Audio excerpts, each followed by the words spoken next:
But in their last 3 games, all of which they've won, by the way, Diogo Jota has been absolutely brilliant. And if you take a look at Jota's numbers in itself over the last 3 games, it'll give you a better understanding of just how impactful he's been. Because in 3 games, he has played 219 minutes, he has scored 4 goals, assisted 1, 11 shots, and 5 shots on target. He reminds me a bit of Pedro when he was at Barcelona.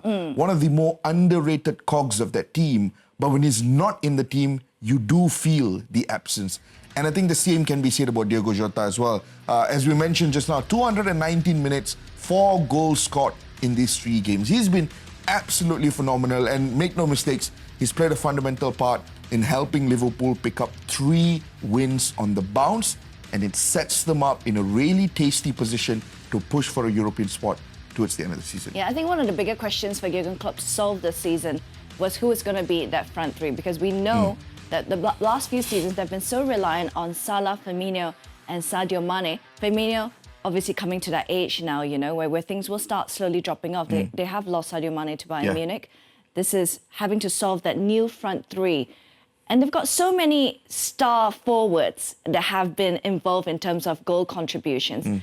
Is Jurgen Klopp any closer to figuring out what is his new front 3 and where does Diogo Jota fit into all of it? I think every game is a step towards that. Though I will mention, Michelle, I don't think it'll be the case of them identifying the iconic 3 once more, which was Mane, Salah, as well as Firmino. I don't think you're going to have a permanent 3 that's going to reside up front. I think Jurgen Klopp has learned from his lesson. It's a bit too risky.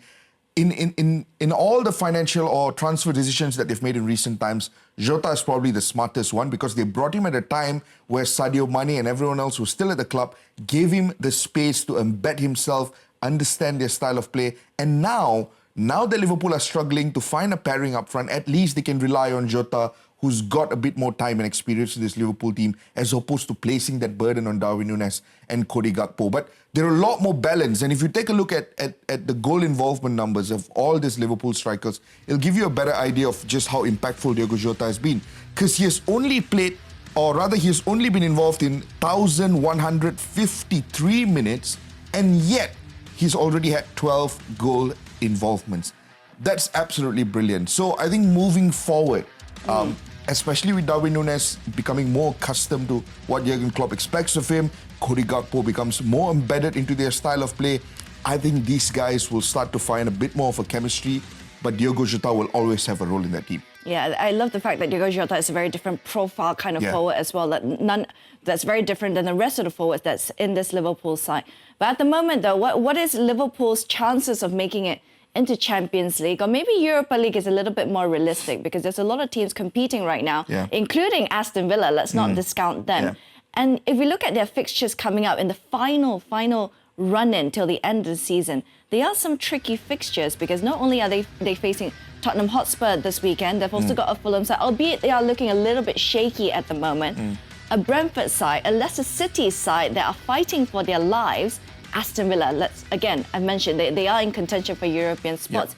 It is looking quite difficult, but I perhaps want to look at the fact that most of them are being played at Anfield. That's a big advantage to Liverpool, isn't it? That's a huge advantage. And Michelle, usually we look at a set of fixtures like this and try and pinpoint what are the more realistic games to win, what are the probably less realistic games to win. But the way the Premier League season has gone, every single team in that list has a point to play, has a reason something to play. To fight for. Something to fight for. The way the season has gone is an astonishing Unless you're playing against season. Chelsea, they've got nothing to fight for at the moment. Absolutely, yeah. So at this point, I will not completely discount Liverpool from possibly even making the Champions League, because that's just how crazy the season has been. And more importantly, we've seen Liverpool do that before a couple of seasons ago when they struggled with injuries and they squeezed themselves towards the tail end of the season into Champions League positions. So it's more than possible. And with the confidence that they've picked up in the last 3 games, I think you can't rule them out just yet. But there's a big question mark going into this weekend, though, because of the situation over at Tottenham Hotspur. Ryan Mason is now the interim manager in charge till the end of the season. And Tottenham Hotspur seems to always react whenever... It's not Ryan Mason's first time, of course, as interim. But the Spurs players, more often than not, react to him, don't they? Because they've had some decent results under Ryan Mason. They have. But it must be pointed out that I think that season was a lot less frustrating than this current season. Okay. I think this one is an absolute implosion. You can see the clear lack of belief, the clear lack of direction. I mean, Michelle, to concede a couple of goals against Newcastle in the opening few minutes, it's one thing. But to then allow yourself to be opened up time after time again for the remaining 3 goals in that first half without any orchestration, without any intentions of sitting in deep and covering their spaces, that showed me a team that does not believe anymore. So what can Ryan Mason do from now to the end of the season? What can he try to do and what can we expect from him? It's going to be very difficult for him. I think Spurs fans have got to manage expectations and not expect the results that Mason had in his first stint as a manager. Because if you look at Ryan Mason's first stint as a caretaker manager of Spurs, there were a number of positive results there. There's obviously that defeat to Man City in the Carabao Cup final, but there were a number of key victories in those games that really allowed them galvanize some of the spirit. The 4-0 win over Sheffield United, 2-0 over Wolves, and then the 4-2 win over Leicester City as well. These are the fixtures and these are the sort of results that fans will be expecting. But from a Spurs point of view, the mission should be Champions League football. That alone just needs to be driven into the minds of the players, because whoever comes in for the new season, that's a whole different topic altogether. But for now, they need to do whatever it takes to qualify for the Champions League. Well, I think a lot of Spurs fans will be hoping that the players do step up for this one, because I think it really goes to show with the multiple managers that have gone through, perhaps a bit of the problem does lay blame onto the players themselves. They're going to go to Anfield this weekend. What's your prediction for this one then? Look, 3 wins on the bounce for Liverpool. Some of these victories have come when they've dropped the ball as well, conceded as well, and they're showing a lot of spirit at the moment. And again, it's being played at Anfield. So I'm going for a slim margin victory for Liverpool here.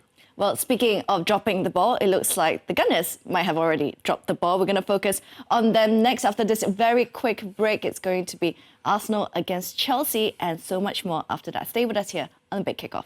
Games are certainly coming in thick and fast as we approach the final stretch of the Premier League season. First up, we have back in form Liverpool taking on Spurs at Anfield. Then Arsenal, looking to bounce back after a humbling defeat to Manchester City, will face Chelsea at the Emirates. And how about a relegation battle between Leicester City and Everton? So much at stake, and as usual, all stats, predictions and more only on the Big Kickoff.